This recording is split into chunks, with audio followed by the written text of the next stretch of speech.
Hi guys, happy Saturday and welcome back to my channel, The Wealthy Mindset. It's yours truly, Money Making Mitch. And as usual guys, this is not financial advice. Please do your own due diligence and research. This is going to be a fun video of just clips. I wanted to bring something to you guys and it is by no means lackluster.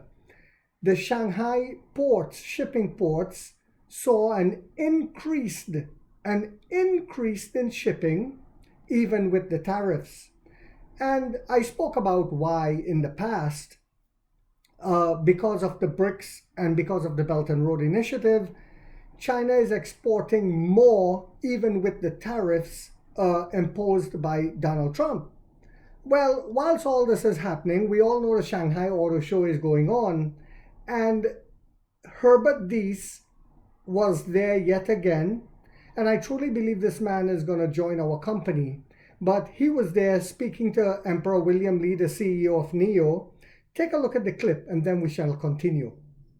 The car Europe needs. No, Europe still has a very tough premium competition between Mercedes, BMW, Porsche, Audi, and I think the car would give an impulse to Europe as well. 大家好，我是家电的李斌，欢迎来到 ET9 会客厅。我边上的话呢是Dr. Herbert Diess， 也是我的朋友。Congratulations, William! I think it's a fantastic booth here and a fantastic display. I'm also excited to see first time the ET9 on stand. I think it receives a lot of attention. So congrats. You still remember last the test drive? I still remember. Layer something. Yes, so let's have the ET9 talk in the car. In the car. The most sophisticated Chinese car by far now. I think so. I think so. What's really impressive is the noise level, the silence. Closing the windows, it's all double glazed. Yes. So that makes a big difference. Makes difference. This is a living room. A living room. A living room. A living room. Car looks impressive. I think from the outside. Inside, it's really this is the big experience. Yes. So different. Congrats to have achieved it. Now probably the car is already selling. Is the order intake is good? Or? Yeah. Very good, and we started to deliver to users in end of March. So every day we did lots of. I think there's still no decision about Europe. I think you should reconsider. Europe is probably Europe. You think so? Yes, I think so. Okay, we will be there. Thank you for the encouragement. Yeah, this is the car Europe needs. No, Europe still has a very tough premium competition between Mercedes, BMW, Porsche, Audi, and I think the car would give an impulse to Europe as well, and also this experience for being driven is not typically in Europe, but I think also the car is good driving. And it goes beyond. No? This brake-by-wire, this active suspension system, steer-by-wire, the interior, steer-by-wire. So it really sets new levels, and I think it will be very positive for the segment. This is why I'm also saying bring it to Europe, because this segment was undisputed over many years. No, there has been this approach from Lexus, which was okay, but it never really succeeded. So this segment is really the German top premium segment. I think any new competition will inspire this segment. I think this car is very positive. It's very good, very positive, not only for users, also for the industry, because everyone now has to rethink about steer-by-wire, active suspension, and they will do. They think you are very lucky because you have a very competent team, very competent and also experienced development team. They are very fast. Thanks, Herbert, to come to ET9 talk. See you next time. It's a great pleasure. Great pleasure. Thank you. All right, guys, welcome back. So he's saying that even the ET9, he also said the Firefly will be very competitive in Europe and is asking William Lee to bring them. And I'm sure William Lee is waiting for very soon when the European tariffs are dropped, we will take the ET9 over there for sure, because CEOs love them. And I notice a trend that's happening now in Western media where they are actually condemning the tariffs, which they didn't do under the Biden administration. They did not even condemn the 100% tariff on Chinese EVs during the Biden administration. And even when the Biden administration said even if they build here, he won't allow them to sell here, they did not condemn that. But now they're condemning it, giving a sign that they are ready to do business because they understand that the tariffs that China has lashed back with. And I spoke about that, that China was building up the Belt and Road Initiative and BRICS nations to get to this point where they can lash back. So now that the Western media, which is owned by the corporations in America, understand that they cannot fight a tariff war, are telling their media outlets to change the rhetoric. And that's what's happening. Take a look at what Bloomberg had to say at the Shanghai Auto Show and showcasing NIO as well. Take a look, guys. Chinese EV makers are doing whatever they can to sort of tariff-proof their industry. Granted, they're not really in the United States market right now, but they do still need to appeal to the domestic Chinese market, the world's largest auto market. And those buyers here are very tech savvy. So these offerings, the dozens and dozens of new models on offering at the Shanghai Auto Show are laden with tech, including whatever it's doing. Those other available markets also are around the world, with countries not named the United States. This is a subcompact from NIO called the Firefly, which essentially is going to appeal to the young urban buyer. And again, it's loaded with tech. And this funky Firefly will be hitting international markets, including Singapore and elsewhere around the world, including, of course, Europe, sometime by the end of this year. Industry insiders say this little guy could be a direct competitor to BMW's Mini Electric. Dare I say, China is showing it is neither shaken nor stirred by the tariffs. And then there's this beast of an offering from Chinese carmaker Jetour, a division of Chery Automobile of China. It's really tapped into the growing segment of off-roading. Could this be China's answer to the Cybertruck from Tesla? They plan to bring it to market by as early as 2026, with export destinations likely in the Middle East. And finally, ABC News also showcased NIO, and I was amazed at what they had to say. And again, when it comes to NIO on ABC News in America, and also talking about the tariffs yet again. Take a look, guys. Welcome back. Tonight, Tesla is out with its earning report, and profits dropped 71% in the first quarter. Tesla says the tariff war is partially to blame. And while tariffs may complicate the effort to electrify, in this worldwide race, we are all the potential winners. Companies from China to the U.S. are trying to create electric cars that are less expensive and can drive further on a single charge. Tesla had quite a head start, but lately some Chinese companies are showing that getting off fossil fuels does not need to come with a hefty price tag. Tonight, in a preview of our ABC News Live special, Our Home, our Britt Klenek got rare access inside China to see firsthand the impact electric cars are having there and what the U.S. could learn from their success.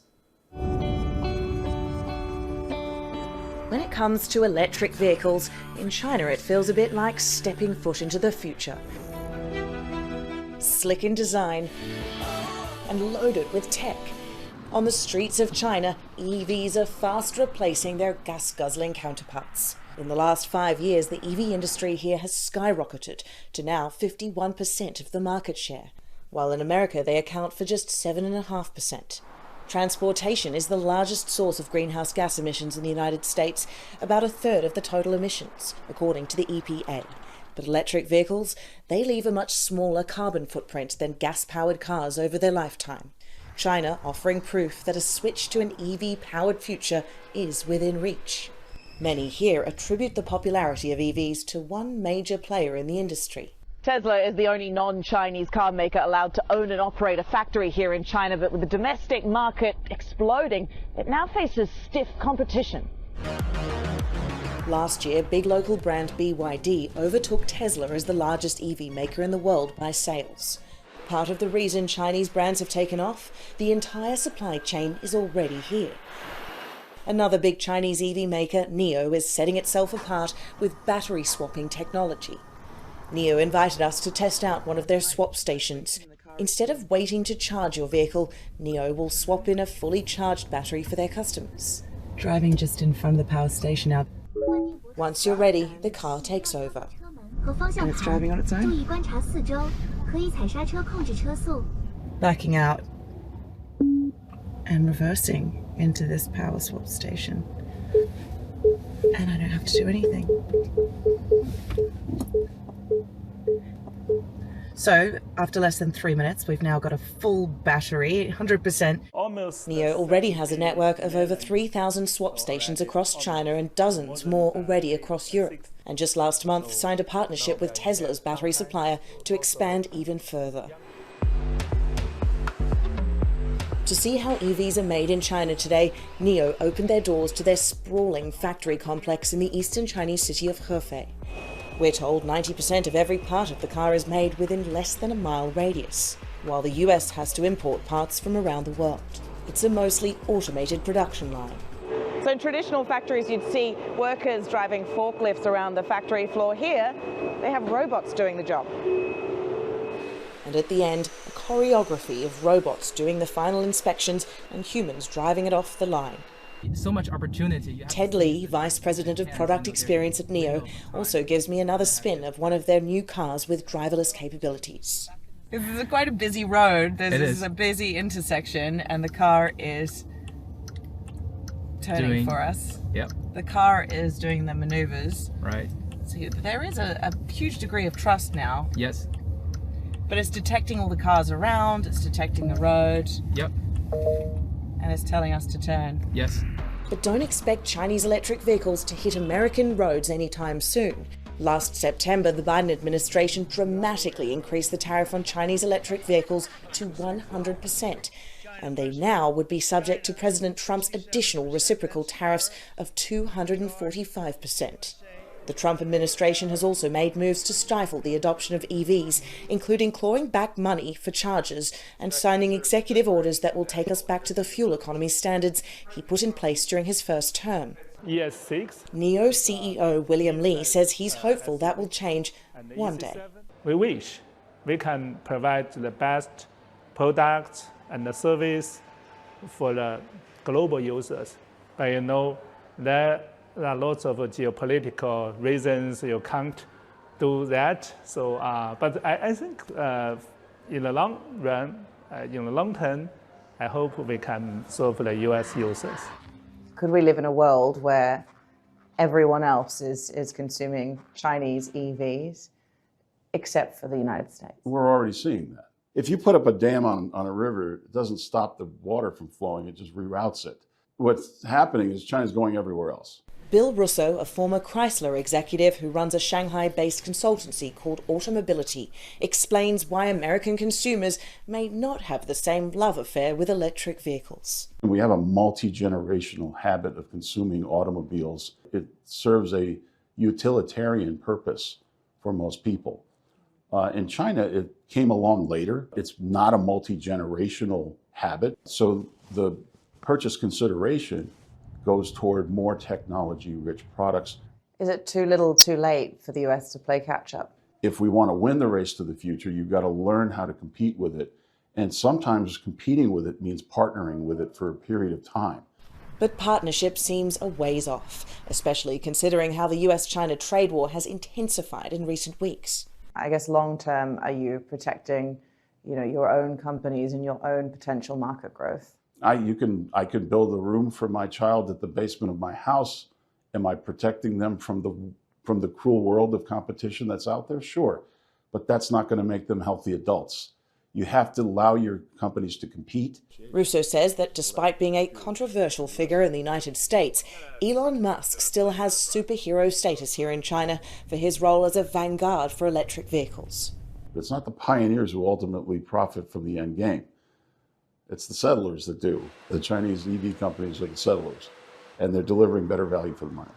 And there's also the environmental impact to think about.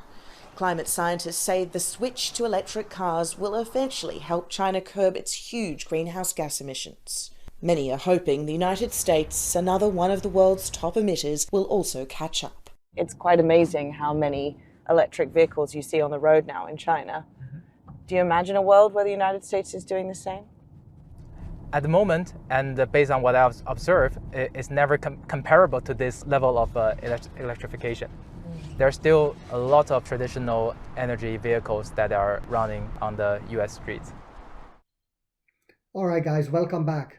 So we see that the rhetoric is changing. The corporations are telling the media outlets, the corporations which own the media outlets in the West are telling them to change their rhetoric. So it's a sign of what's getting ready to happen for us. And I said it, that this is our year. In fact, the CEO, William Li, said that this is the year. And whilst all that was happening, I also wanted to remind you all, for those who don't know, that the Chinese vice premier was at the NIO's booth along with William Li, checking out the cars and having an in-depth conversation.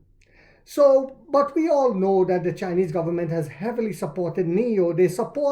The Chinese government have a habit, and I said this before, of supporting companies in China that is very innovative and that they see can help a lot with research and development, that can help a lot with innovation, that can help a lot with pushing the country forward and creating employment.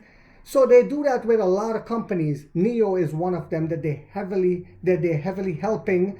The government put $1 billion into NIO very early on.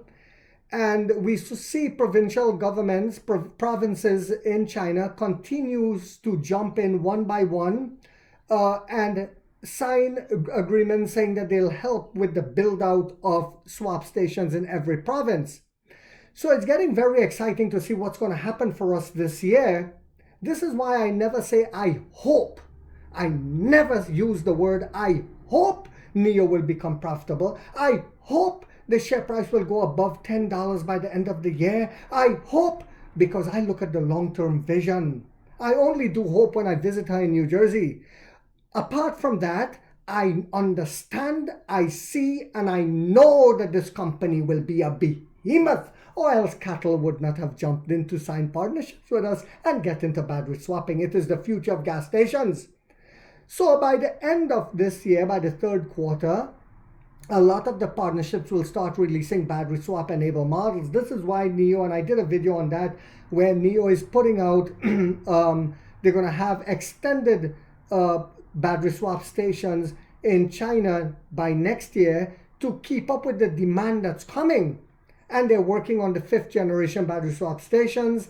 And I did a video talking about all the different battery swap stations and the way they're envisioning it with multiple lanes and stuff in the future, because they understand that this is here to stay after 72 million swaps. I agree with them. So I hope you guys found this video on a Saturday to be informational, inspirational, and motivational. If so, guys, don't forget to hit that thumbs up. It takes a lot of time to do these videos and editing. And if you haven't yet subscribed, you might want to think about doing so, because in this channel, we are waking up the middle class for the first time to get a major piece of the pie from the ground level up as to how the game is played on Wall Street. And like 50 said, we get rich or we die trying, guys.